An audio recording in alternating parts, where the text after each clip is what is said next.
Trump watch. And I said, okay. I had an idea.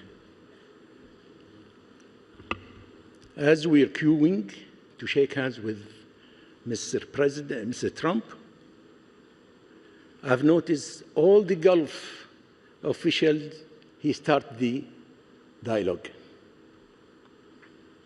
And he took his time, and I was reading the faces of our colleagues there, how they were reacting to his remarks. Okay, good. Then my turn came. When I went there, I said, I started dialogue instead. I said, His Highness greetings and the Crown Prince greeting to you. But I should tell you one thing. I have one remark, Mr. President, if you allow me. He said, yes, of course, go ahead. Mr. President, try not to be late next time, otherwise no one will buy your watch.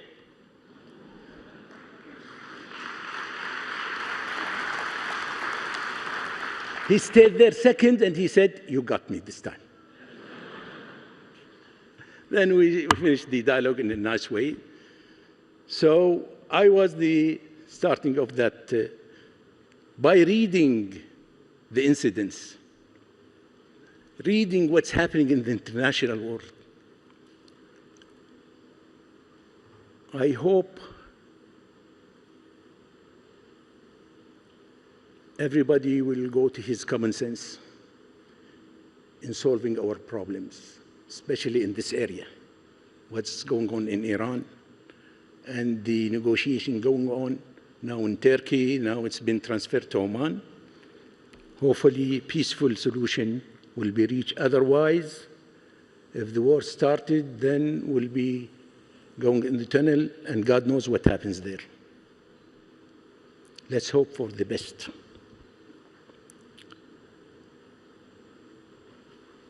We cannot live in a world that is not controlled properly. We don't have to establish new institutions for a shorter time, then we'll change it later on, because it's been followed for years and years for the world order. So if you allow me to start my speech in my proud Arabic language.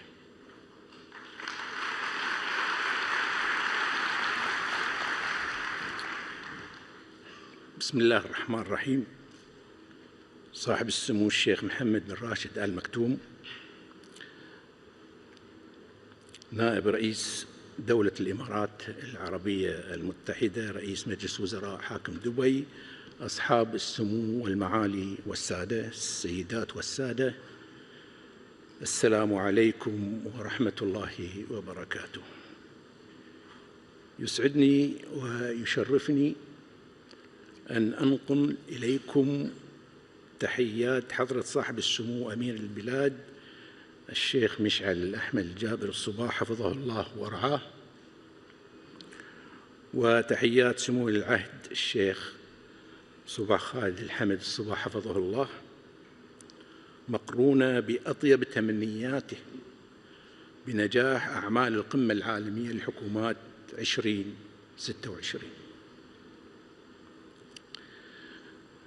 كما يسرني أن أتقدم بخالص الشكر لدولة الإمارات العربية المتحدة الشقيقة قيادة وحكومة وشعبا على هذه الاستضافة الكريمة لقمة أصبحت اليوم منصة عالمية رائدة ومختبراً مفتوحاً للأفكار وورشة حية لصناعة الحلول وجسراً يربط بين طموحات الحكومات وتطلعات الشعوب. وأثمن ما حظيت به دولة الكويت من احتفاء مميزا خلال فترة 29/1 إلى 4/2 اللي احنا تاريخ اليوم، وما قدمته دولة الإمارات العربية المتحدة الشقيقة من نموذج راق للعلاقات الإنسانية والثقافية بين الشعبين، بما يعكس قيم المودة ويجسد معاني التقارب والأخوة إخوة للأبد. أصحاب السمو والمعالي والسعادة، السيدات والسادة، إن رسم ملامح حكومات المستقبل أمر مهم، لكنه لا يكتمل ما لم تكن هذه الملامح قابلة للتنفيذ.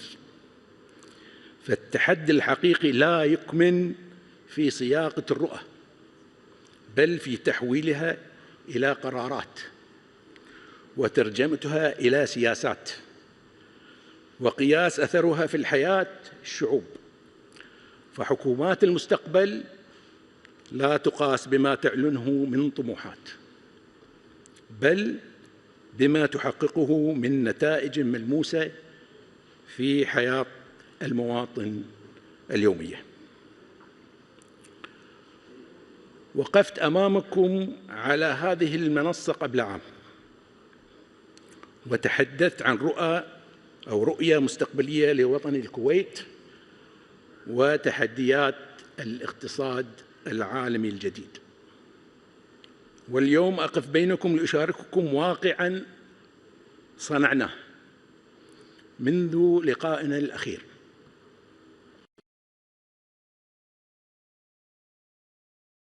أن يؤكد أن التحول ممكن، وأن الوعود أصبحت إنجازات بالإرادة والعمل الجاد وتنفيذ الفعال على الخطط.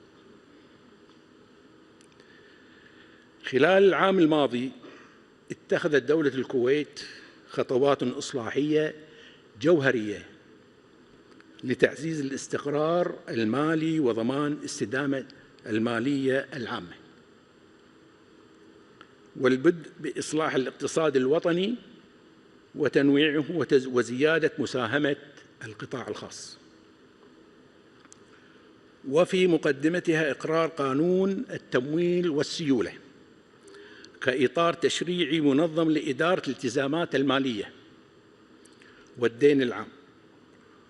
ونحن على وشك إقرار أول تشريع ينظم طرح الصكوك الحكومية محلياً وعالمياً بالتوافق مع أحكام الشريعة الإسلامية، بما يمكننا من التعامل مع التحديات المالية بمرونة ومسؤولية، والتخطيط المالي متوسط وطويل الأجل.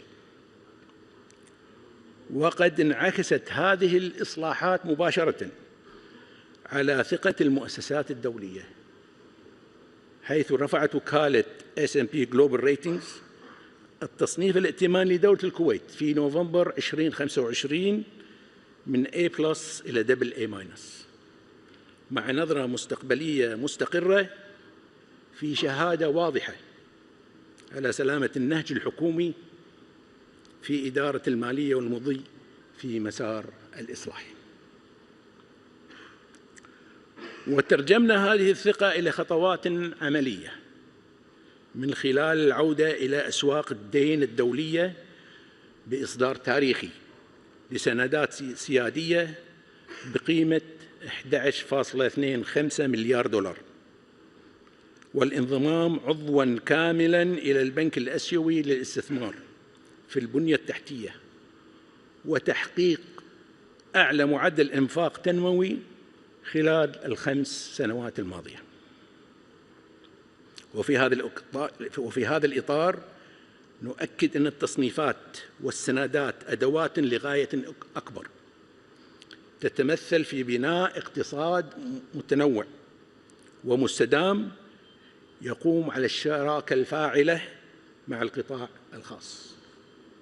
ومن هذا المنطلق نعمل على إنشاء منظومة متكاملة للنقل والخدمات اللوجستية تعيد تموضع الكويت كمركز إقليمي يربط بين القارات.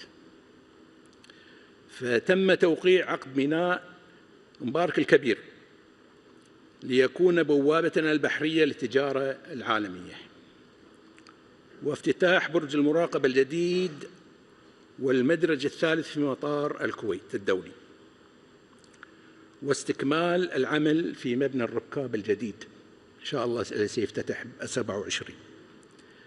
كما تم توقيع عقد الدراسة والتصميم لمشروع سكك الحديد والتقدم في مشروع الربط الحديدي بين الكويت والرياض ضمن منظومة تعزز تكامل سلاسل الإمداد وحركة التجارة والركاب بين مجلس دول التعاون. ويشكل هذا التكامل بين البحر والجو والبر منظومة استراتيجية لنقل والخدمات اللوجستية لدعم تنويع الاقتصاد واستدامة النمو. وفي مؤازرة ذلك عملنا على ترسيخ بيئة اقتصادية مستقرة جاذبة انعكست في تدفقات استثمارية نوعية، من بينها افتتاح مكتب جولدمان ساكس في الكويت وحصول بلاك روك على ترخيص فتح فرع، إضافة إلى تعزيز الشراكات في قطاع الطاقة وتطوير البحث والتكنولوجيا ونقل المعرفة، حيث احتفلنا مؤخراً بمرور 10 سنوات على شراكتنا مع GE فيرنوفا وتأسيس مركزها التكنولوجي الإقليمي الذي يمثل منصة للنهوض بقدرات الكفاءات الوطنية وكذلك تدريب كوادر دول أخرى. وفي قطاع النفط والغاز أعلنا يوم أمس في كلمتنا التي ألقيناها في مؤتمر ومعرض الكويت للنفط والغاز كوغز عن فرص غير مسبوقة للاستعانة بالشركات العالمية، أولها مشروع شاهين بيرغرين لشبكة أنابيب تصدير النفط، والثانية مشروع السيف لتطوير الاكتشافات النفطية البحرية، ومع الإبقاء على ملكية والسيادة حصرياً للدولة، وهي رسائل تؤكد انفتاحاً منضبطاً وفق قوانيننا بمنهج واضح. أصحاب السمو والمعالي والسعادة السيدات والسادة، إن حكومة المستقبل لا تقاس بقوة اقتصادها فقط بل بجودة خدماتها. ومن هذا المنطلق واصلنا مسار التحول الرقمي، حيث توسع تطبيق سهل ليشمل أكثر من 25 مليون معاملة، متوجاً إنجازاته بحصوله على جوائز محلية وعربية. وأطلقنا مبادرات رقمية متكاملة، ونقلنا البنية الرقمية لوزارة المالية إلى السحابة الإلكترونية. إن الحكومة الذكية تصل بالخدمة إلى المواطن قبل أن يطلبها. كما شهدت القطاعات الصحية والسكنية والتعليمية تطورات نوعية غير مسبوقة عبر مشاريع وإنجازات عملية تمس حياة الناس مباشرة، وتؤكد أن الاستثمار الحقيقي هو في الإنسان وجودة حياته. وعلى صعيد الحوكمة والانفتاح أجرينا ما يزيد عن 50 تعديلاً على القوانين والمراسيم ضمن منظومة التعديلات التشريعية خلال العام الماضي.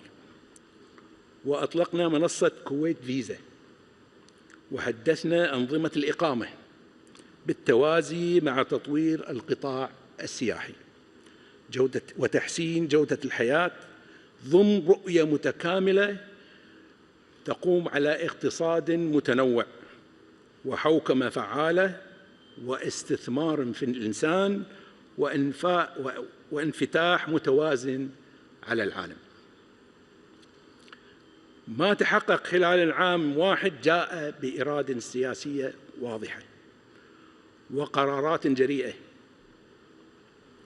وتنفيذ سريع، وخرجنا بثلاث دروس أساسية: الجرأة في اتخاذ القرار، السرعة في الإنجاز، والشراكة الحقيقية.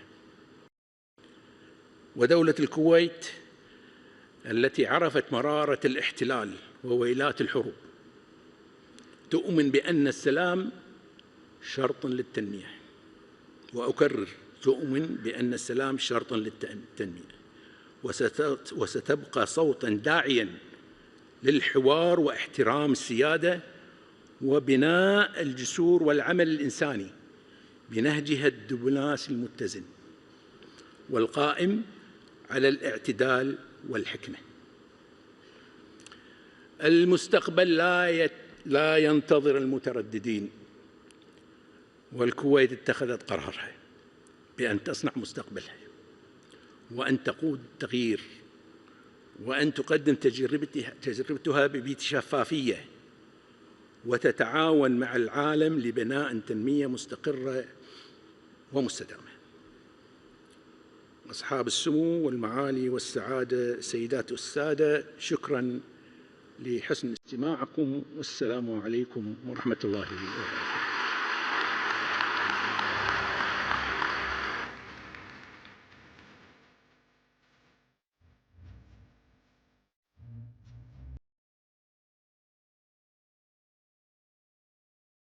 أصحاب السمو والمعالي، أيها الحضور الكريم، الفصل القادم لأمريكا اللاتينية ماذا بعد؟ هو عنوان الجلسة الحوارية التالية. رحبوا معي بمتحدثي هذه الجلسة، يحاورهم دان ميرفي من قناة CNBC. Your Highnesses, Excellencies, ladies and gentlemen, our next panel discussion is titled Latin America's Next Chapter, What Comes Next? This session is moderated by Dan Murphy from CNBC.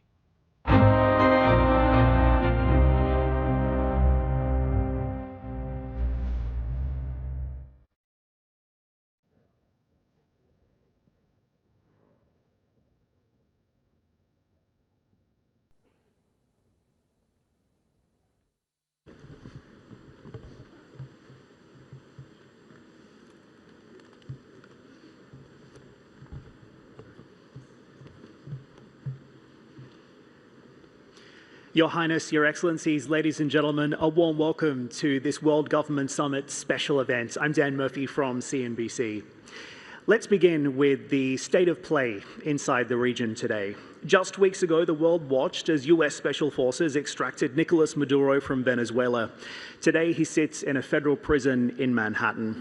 President Trump calls this the Don Road Doctrine. It is a new policy asserting a new era of US primacy across the Western Hemisphere.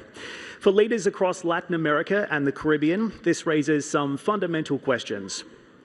How much strategic autonomy do countries in the region still have? What are the red lines on sovereignty? And how should governments respond when the United States acts unilaterally in their neighborhood? So I'm joined today by three sitting presidents who are navigating these questions while also growing trade and investment ties with the UAE and the wider Gulf. Your Excellencies, welcome to the World Government Summit, and thank you for joining me today. Thank you. Thank you. President Peña, I'll begin with you. From Paraguay's perspective, what precedent did this intervention in Venezuela actually set for the rest of the region? And what is your reaction to the President's approach to the region today? I think that for every country in Latin America, we are very proud about sovereignty and self-determination. Having the intervention of another country is not our first choice of action in terms of foreign policy. But in the case of Paraguay, we know and we learned the hard way. We have to endure a very long dictatorship, 35 years of a military regime that ended in 1989. And we learned that dictators, they don't live with pamphlets and manifestations on the street. They usually go with bullets and with a military intervention. So we tried, and I tried very hard since my inauguration as president in 2023 to restore democracy, see a restored democracy in Venezuela. We participated the Barbados Accord among many countries in Latin America to see a free election, which was not respected during the elections in 2024. So since then, we have been trying very, very hard to find a way out of the problem, because it's a real problem for all the countries. 6-7 million Venezuelans left Venezuela, and this is not for the good reasons, it was for the bad reasons. Many more were incarcerated without a judiciary process. So things were not going the right way in Venezuela. Now we're seeing a change. Hopefully this change is going to put Venezuela back on track as a democratic country, and I hope that this is going to happen very, very soon. President Noboa, do you agree, and do you believe that the Donroe Doctrine has made Latin America safer or more dangerous? Well, I do believe that it has made Latin America safer, or at least we're on the road to become a safer region. At the moment, we do have 30–35% of the region still vouching for what they call blind sovereignty. But at the same time, we have narco-terrorists in our region. We have Hamas, we have Hezbollah, we have armed groups operating and acting in the drug trade. So I think this is the last resort, and we're using it as a last resort. But we needed something like this. We needed a shock to really change the direction of where we were going. So you welcome this shock, as you've called it? Well, in a country where we fight every day for peace, where we fight every day against narco-terrorism, more than 50,000 armed men and women, and where we have also 600,000 Venezuelans living in our nation, I do believe it has done more good than bad. President Abinader, the Monroe Doctrine was used once to justify U.S. intervention in the Dominican Republic. Are you reassured or alarmed by what has unfolded in the last few months? First of all, let's speak about what was happening in Venezuela. Venezuela, we had relations until the elections. On the elections, you know that it was a complete stalled elections. There was no democracy. We have seen that now they are freeing a lot of political prisoners. So the situation was very special in Venezuela. We already had almost 200,000 Venezuelans in Dominican Republic that they were there because of political and economic problems. So this was a very special situation. And in our case, like it or not, we have a special relation with the United States economically, geographically. 2 million Dominicans live in the United States. They are the major source of our tourists that goes to Dominican Republic. That last year was more than 6 million Americans visiting Dominican Republic from 11.5 million of visitors. So we have that special situation. And we have always been personally, in our country, a fighter for democracy. So in this part, I think we are hoping that this goes to a transition to democracy in Venezuela, and that's, I think, is good for the whole region. Are you not concerned, though, that given the way that the president has behaved and his own approach to Latin America and the Caribbean, that perhaps any other country in the region could be next? I am not concerned, because I think you have to have a cause, you have to have the reasons, and in Latin America, as President Noboa was saying, it's emerging more and more democracies, and we have, for example, a very trustful and respectful relationship with United States. We don't like intervention. Nobody likes intervention. And to respect also the sovereignty, and they respect our sovereignty. We discuss, but we also need partners for the fight of crime, for the fight of narco-terrorism. We need partners. You cannot fight the narco trade alone in one country. You need a strong military force like United States. So we work very respectful, and we have done very well together, and we have a very fine relationship. President Peña, can I have you react to that as well? Sure. No, I think that what is important is what we understand for the Monroe Doctrine. This is a 200-year-old belief that the U.S. security is also affected by the environment of the U.S., and this is the Western Hemisphere.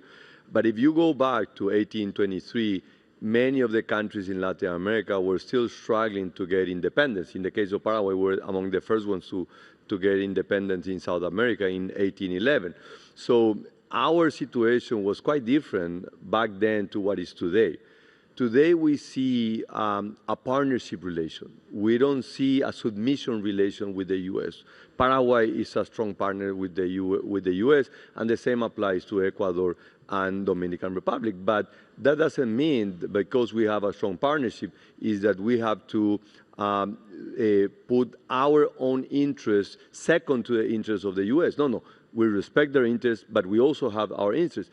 The good thing is we have mutual interests and things that we are both agreeing. One of them is that organized crime is probably one of the greatest threats for the Western Hemisphere. This is a great threat, and we need to work together. Our organized crime, which was fueled by many, many governments under this false ideology, the socialism of 21st century, that they were lowering the capacity of defense of the national governments, allowing organized crime to move, this weakened us. So now we need to change, and we understand that working together with the U.S., they have their own interests. They are putting pressure on the Caribbean, and for us, this is critical because we don't want organized crimes institutions to go further down. That's why we are also strengthening our military and defense capacity. So I'm not concerned about the Monroe Doctrine. Actually, I welcome the Monroe Doctrine, because it means they care about it. They care about the safety about the Western Hemisphere, and we need to work all together, and we need to do also our fair share. President Noboa, you've also addressed this, but what we saw in Minneapolis is a case in point here. Of course, ICE agents attempting to enter the Ecuadorian consulate inside Minneapolis. In your view, sir, was that a breach of sovereignty, and did you ever get an apology from the United States? No, we saw the videos. We saw it was an initial attempt. It didn't go through, and we had a letter of protest. And we talked and we sorted it out. Like I said, we need to understand which of the interests align and which don't. And something that's not negotiable is our own principles. But on the other hand, we need to understand that the U.S. is our main trade partner, and that we have over 500,000 Ecuadorian immigrants in the United States, the great majority, hardworking people that just want to have a good life and want peace. Not to be petty, but do you want an apology? Well, they gave us an explanation. They gave us, it was shown that they didn't cross, the final line, you'd say. So we protested. They gave us an answer and an explanation, and that's it. So that's the state of play inside the region today, with a perspective from each president. Let's shift focus to what's happening inside the UAE, because there is, of course, a reason that each of you are here at the World Government Summit, and I wanted to unpack that as well. President Peña, you've been working with UAE companies to build infrastructure in Paraguay in particular. Tell us about your ambition to build on your trade and investment ties, not just with the UAE, but also with the Gulf. 11 years ago, I started to come to the region. I was Minister of Finance of Paraguay. So I was trying first to understand what was happening in the region, UAE, Qatar, Saudi Arabia. And I was amazed. I was amazed not because of the amount of resources, but about the wisdom, the vision of the leadership. So at that time, we negotiate an investment agreement, elimination of double taxations. And when I won the election in April of 2023, the first country that I visited, even before sworn in, was the UAE. So I came here and I said that despite that we are separate, very far away, and we might not have similar languages or cultural ties, but the vision that we have going forward is very, very similar. So over the last 2.5 years, I have been coming regularly to UAE, and we had been able to reach very important agreements on investment in railroads, airports, energy. Paraguay is a large producer of clean renewable energy, and of course this is being used as a magnet to bring companies on the technology sector, and of course the UAE is leading in this effort and in this initiative. So I think that there is a great amount of opportunities. I think they are limitless, the things that we could do, and what we have offered, and during this semester, Paraguay is under the presidency of Mercosur, which is now also, thanks to Trump, moving ahead on many areas with free trade agreement. We just closed one with the European Union. We are now in the process of doing a free trade agreement with the UAE and Mercosur. We think that we need to bring together these two regions, the Gulf, and I think UAE can play a major role in leading this region, and also South America and Mercosur, and Paraguay, with a lot of humility, wants to be the entry gate, a country that's going to welcome foreigners from other regions and to do business in the entire continent. President Noboa, to you on this as well. Of course, we have also just seen the signing of a brand new economic partnership agreement with the UAE. This is very important. You're also opening a trade office this week as well. Does having a strong friend in the Gulf make you less dependent, if you will, on the mood in Washington? I mean, we have a diversified group of trading partners. We trade a lot in Asia. Our second largest trade partner is China, and our third largest trade partner as an independent country would be Russia. The European Union altogether would go up to second place if it's all together. I believe that Ecuador is very compatible with the Gulf, that we could work together. We are a net exporter of food.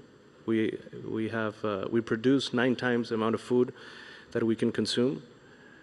We have fresh water sources. At the same time, we bottle water and several drinks. So in terms of compatibility, we are a great partner for the UAE and for the entire Gulf. At the same time, we are in a process of growth and renovation. The country is improving technologically. The country is improving also in terms of energy. So we're going to need the know-how for refining, for waste management, also for energy management. Ecuador is growing at around 4% every year, but I believe if we work together with the Gulf and with trading partners like the UAE, we could grow above 5% in the next few years. And really unlocking the ambition and the opportunity in this part of the world. We were just talking backstage about how it's hard to find what we have here in the UAE anywhere else in the world at this point, given what's happening on the ground here, the investment opportunities opening up and the doors that are opening for countries around the world in this country as well. President Abinadar, over to you on this, because you were also on stage talking about your partnership with DP World earlier in the week as well, which has helped to turn your country into a massive trading hub, that long-standing relationship. How do you expand on that relationship and continue to build out that opportunity across the public and the private sector? We are a very diversified economy, and one of the part that is growing is the free zones. And also, especially in our government, since I started in 2020, one of the special sectors that we want to develop is also the logistic hubs. So we already had Dubai port that is not just the main port in the Dominican Republic, it's the main port of the region. And it has been a very successful story.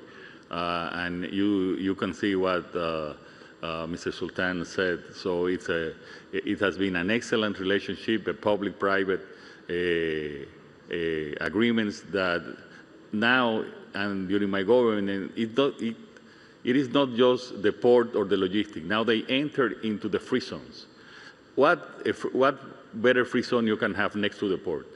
And they also went into free zones in the airport of Punta Cana, also that it has a special conditions. So we already have this special relation. This, between last year and this year, just Dubai Port is investing, expanding the ports and the free zones, $760 million. And I hope also other companies will see that from the UAE, will see that a case of success to enter into all the diversified areas that we have. At the same time, we are working into an agreement with UAE with all the vanguard technology that they have, especially on the digital government, that it makes more competent and specialized and efficient government. We are working on a protocol so we can have a G2G agreement and implement all these cases, successful cases that it has done here in UAE in the Dominican Republic. So I think there are a lot of opportunities for the private sector, but also between our governments, that we can do a lot to assure and have a better quality for our people. And the President also just mentioned that unlocking this opportunity will drive growth. What does the growth number look like for the Dominican Republic if all goes well? Well, we have predicted 4% also for this year.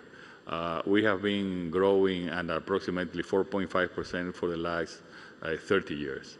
And we have established in our government what is seen as a Project 2036, which is to double the economy for 2036. We are now a middle-income country, which we were a low-income country 20 years ago. And we are developing, as I said, and I think one of the reasons is our diversified economy in tourism, in free zones, in also part of agriculture, in logistic hubs. We are even growing a lot in medical tourism for all the region. So we have, as I said, we are growing every niche. In the free zones, we now have also a special a project to assemble semiconductors in the country. We already are preparing our people in the technical part. Also, we established a master for semiconductor, assembly of semiconductor in one of our universities.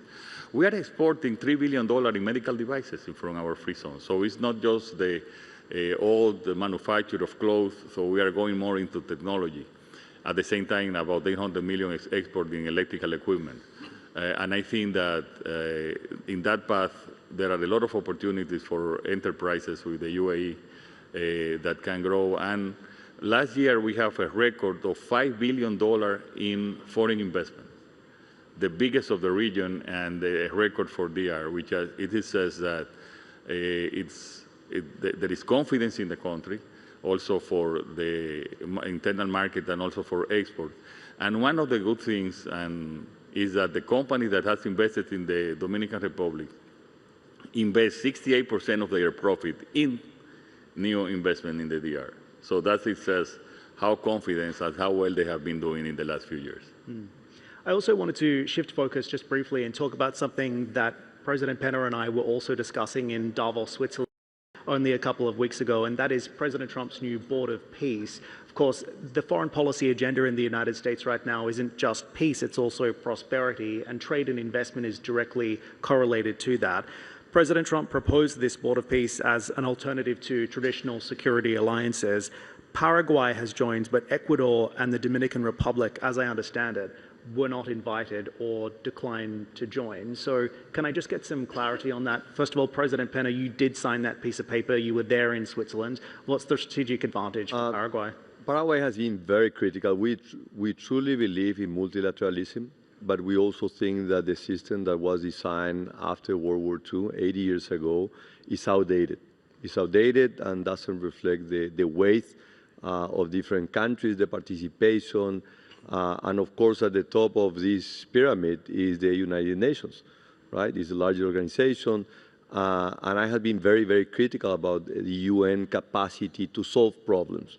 Every year we go to the UN General Assembly and we are just adding one more conflict to the table, and we are not taking any other conflict. So I take President Trump's initiative. I think it was a good effort. Previous to that, I also participated in the signing of the peace for Gaza in Sharm el-Sheikh in Egypt. Paraguay has been a long-standing defendant on the Israeli position of self-defense and trying to build a long-lasting peace for the region. So this participation also brought Paraguay into the table on the Board of Peace. So hopefully we're going to find a way. I think this year is going to be also a great opportunity because the countries are going to be choosing a new Secretary General for the United Nations. And the Western Hemisphere, our region, will play a leading role. This is a position that rotates by region and is coming back to the Western Hemisphere after 40 years. So I think all of these puts in the right track for countries that wants to do the good. I mean, for us, we want peace, we want countries to work, and we need to strengthen the multilateral system. We don't like a world without multilateral system. We need a system that is benefiting all countries, not only the large countries. We need also a more important role for middle powers. I think the three countries that we are representing here, we can identify as middle powers, countries that we are no longer poor countries. We are very rich countries, and we don't have the problems of the very large countries in terms of population and complexities. So we can play a pivot role in bringing solutions to the table. President Noboa, I think you have a different view on this. You've heard the case for. Why is Ecuador against? We're not necessarily against. We're not part of it. That doesn't mean that we're against. We've been fighting an internal war for 2 years, war against narco-terrorism, and we fight every day. We need the help of the world. 40% of the cocaine that's being exported out of Ecuador goes to Europe, another 40% goes to the US, and 20% to the rest of the world. So it's not a war because of local consumption. It's a war based on external consumption. We're also not cocaine producers. It's been smuggled through the borders from Colombia and from Peru. So we're fighting a war. We are fighting a war against evil and against narcos and illegal mining. And we do believe that the strength of multilateralism will help us achieve our goal, which is to win this war. So you see a pathway to joining the Board of Peace at some point in the future? I know it's not our top priority right now. Top priority right now is to fight the war, to win the war that we're living in right now, and to give peace to our 18 million citizens that we have in Ecuador. Mr. President, same question to you. Yes, we were not agree or disagree. We're just not participated, but we have, as never before, an excellent relationship for security with the United States. We are working. We are the main country in the Caribbean fighting narco traffickers and all other sorts of criminal activities. They said that they have never before had the government that has cooperated so well in security. I think that's in favor of us and in favor of them. So we have this special bilateral relationship. We also believe in multilateralism, and I think what everybody wants is that the United Nations continues, but continues with reform, which is normally that to be more effective, which normally happens with long-term organizations, that it needs to reform. So that is our idea, but as I said, We have a special relationship with the United States, but not just with the United States. We signed a special cooperation of security with France for the Caribbean. So everybody who is wants to fight criminal activities and narco-terrorism, as President Noboa says, and the activities is going to count with Dominican Republic. We have been so successful that we are the second most safest country in terms of murder homicides per 100,000 people after El Salvador, which has, I think, 2 or 3. We have the lowest, which is 8. It's high for some countries, but this for the region is one of the lowest. And that is because of the cooperation, part of the cooperation that we are doing with the United States. I wish we had more time, but we'll have to leave it there. Your Excellencies, on behalf of all of us, welcome again to the UAE. Thank you for being here. And ladies and gentlemen, thank you for listening in. Thank you. Thank you.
أصحاب السمو والمعالي، الحضور الكريم، الجلسة التالية حوار مع معالي كاليكستو أورتيغا سانشيز، نائب الرئيس للشؤون الاقتصادية في فنزويلا. يحاوره تاكر كارلسون، مؤسس The Tucker Carlson Network.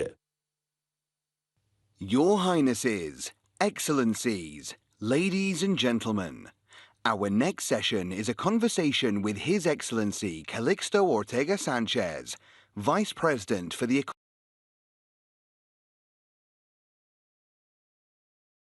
founder of the Tucker Carlson Network.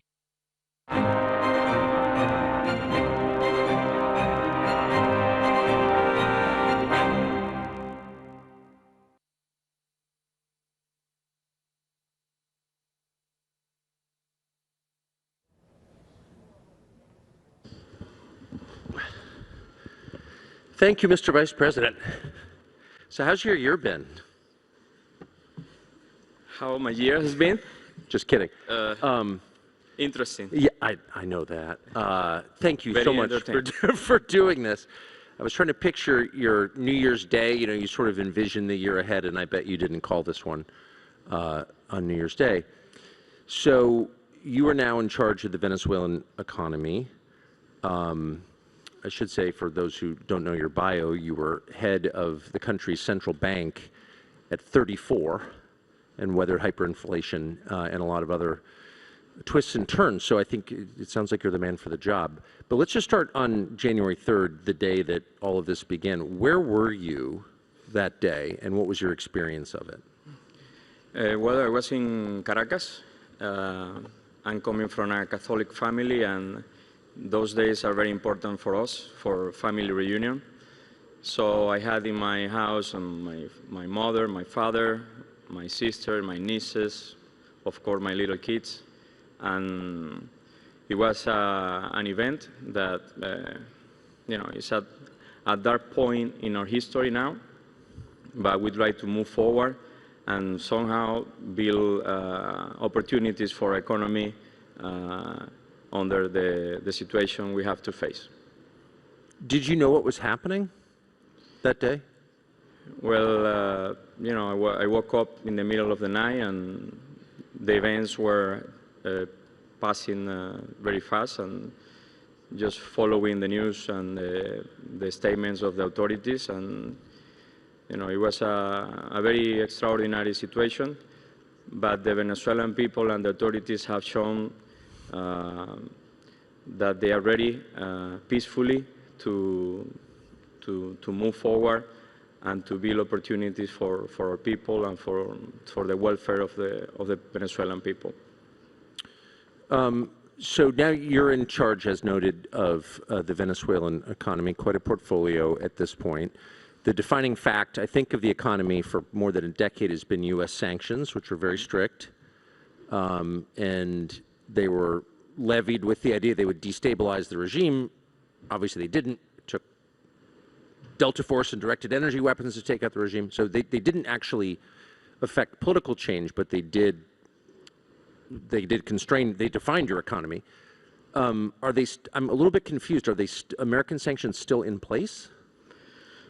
Well, so due to my former responsibility as a central bank head, I had the opportunity to see and to you know, to be in the front line on while all this was happening.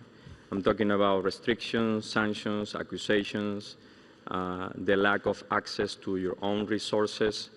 In 2018, when I started at the central bank, we have hyperinflation, we have scarcity levels that probably that was something that everybody read in the news. But the story that is not being shown in the news is like we defeat hyperinflation. We now we have scarcity levels the lowest. We have like a regular, normal economy right now. And just to give you an example, in 24, when the sanctions were eased, there were some, you know, how do you call it, OFAC licenses to do some, to leave the economy functioning like a normal country. We have readings in inflation and, for example, inflation and exchange rate in 2024 show the best reads in 40 years, since the mid-80s. I'm talking about a time where in the mid-80s, Venezuela have access to her international reserve, international markets, everything. But in 24, without access to anything, just to, you know, just to have able the private sector to function like a regular country, we have the lowest inflation in 40 years, and the exchange rate was very stable. So as of today, sanctions are, there are some general licenses that are allowing now private sector to invest in Venezuela, to trade with oil and gas. And Venezuela is ready to receive investment now. One of the first decisions that interim President Delcy Rodriguez took was to go to the National Assembly and ask for a reform to the hydrocarbon law. Yes. And it was already sanctioned, the law, and this law will allow international investors to go to Venezuela with favorable conditions, with legal assurance of their investments. And we want to, you know, to build upon this, because Venezuela, under sanctions, was leading. This is something that you will not read in the news as well. Venezuela, the last 5 years, according to United Nations entities, the CEPAL, the Commission for Latin American Economy, Venezuela had led 3 of the last 5 years the growth, GDP growth in Latin America, and that was under sanctions. So the economy is ready for investment, the economy is ready, economic agents, private sector is ready to build up a better future for the Venezuelan people. And I want to ask you about the foreign investment, but as an American, I can't help but wonder, how quickly are those restrictions being withdrawn? I mean, the U.S. Congress, Yes. White House levy sanctions a lot. Once they affect regime change, do they pull them back, and have they pulled them back? And where are we on that? Yeah. Well, there is a functional government in Venezuela. It's led by President Delcy Rodriguez, and we are facing. So we know how to deal with these restrictions because that's what we have to do. That was our reality. And what we are experiencing right now is that this U.S. institution have a lot of experience putting restrictions, accusations, and you know, having lists and putting you in this list. But when it comes to taking down or trying to open doors for a new relationship, then it's a process, and we are working on it. But I think it's working in the direction that it should have ever been. U.S. Companies, U.S. investors having the opportunity to go to Venezuela, which is a natural market. Venezuela is a natural market for all neighbors, including the United States. So how, I mean, to the extent you can say or that you know right now, how exactly will that work? The U.S. President, my president, Donald Trump, has said that the revenue from oil production in Venezuela will go to the United States and then be allocated to the government of Venezuela and to the extractors, to the American oil companies. Is that, what is the plan? Is that the plan? So the government, the interim president, Delcy Rodriguez, announced the creation of two sovereign funds. One is going to be used for the Venezuelan welfare, talking about salaries and the Yes. policy in regards to directly helping the Venezuelan people to overcome all what happened due to these sanctions. The other sovereign fund will be related to infrastructure. I'm talking about electricity projects, roads, and so on. So that's what we're expecting to see in the coming month. And is it the government of Venezuela that will decide how that money is split, how it's allocated? Yes, yes. There is only one functional government in Venezuela, and it's led by our authorities, and they are under control. One example to this reality is that after the events of the last month, Venezuela is peacefully moving forward and ready to, you know, to receive investment and trying to compete in the market, in the international market, like every other player. When I'm telling you about the economic growth in Venezuela and how we lead the region, this comparison is with countries that don't have the restrictions that we had. So, right. So we hope that the growth is going to be really, really fast. So I suspect you hope not just to extract more oil, but to increase refinery capacity, petrochemicals. Yes. Requires a ton of investment, much more profitable, obviously, yes, in the long run. We would like to be, we know that the reference for Venezuela is that the country with the biggest oil reserve. And we want to stop being known about this, and we want to be known as one of the countries with the highest production levels, and use the model, for example, of this country that use these revenues to, you know, diversify the economy. So when you speak, as I know you are speaking, to potential entrants into your market, big companies from abroad, including the United States, what are they asking you to assure before they commit these massive capital investments? I think that what they were waiting is for sanctions to be lifted. And, right. And why is that so hard again? I mean, if your former president's in an American jail, why do we still have sanctions? I'm sure that there will be room for that kind of question to be addressed in Venezuela if you would like to visit. You're very diplomatic. Okay. But I think it's a great opportunity right now for investors. The first one who enter in the market right now will be the ones who will benefit the most, and we're ready. Venezuela is ready. So I think the question everyone from the outside, including me, well, first is the gratitude that Venezuela seems to be stable, and all these horror shows we've seen around the world after regime change that has not happened in Venezuela. Everyone on the planet is grateful for that.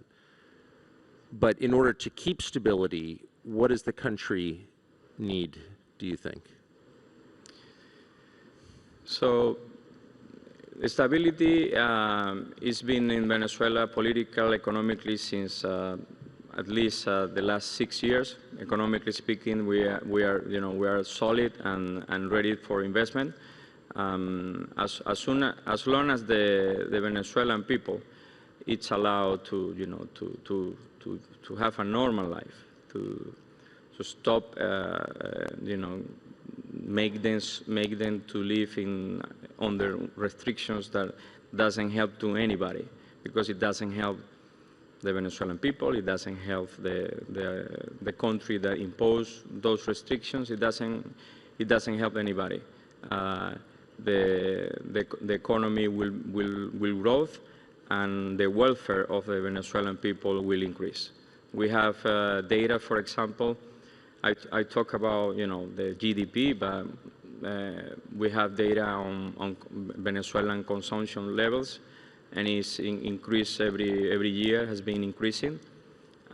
So families are better, and if we are allowed, our economy is allowed to function like a regular one, competing with the rest of the markets, is going to be an improvement. We're going to see improvement in Venezuelan welfare. So just to put a very fine point on this conversation, the thread throughout it is, in order to maintain stability in Venezuela, which is in everyone's interest across the world, you need to pull back the sanctions, which achieve the opposite of their intended effect. They did dislodge the political leadership. That was by force. It just hurt the people there. It hurt the country that issued the sanctions, the United States. It weakened the dollar. And so in order to go forward on terms that help everybody, Venezuela needs to be allowed to re-enter international markets on equal terms without sanctions. That's what you're saying. And allow us to have access to our own assets. For example, when I was running the central bank, I didn't have access to international reserve. Yeah, I know. It was not something about having like international access to international markets. We didn't have access to our own money, and if you allow us to function like a regular country, Venezuela will show an extraordinary improvement and growth, and it will be an example of growth. I believe that. Mr. Vice President, thank you. If you ran the central bank at 34 through hyperinflation, then you're equal to the job you have, which is an amazing job. So Godspeed. Thank you. Thank you. Amen to that. Thank you.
Ladies and gentlemen, our next panel discussion is titled Government and the Future of Investment, an African Perspective.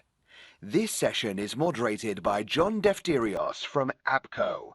Please join me in welcoming our distinguished panel.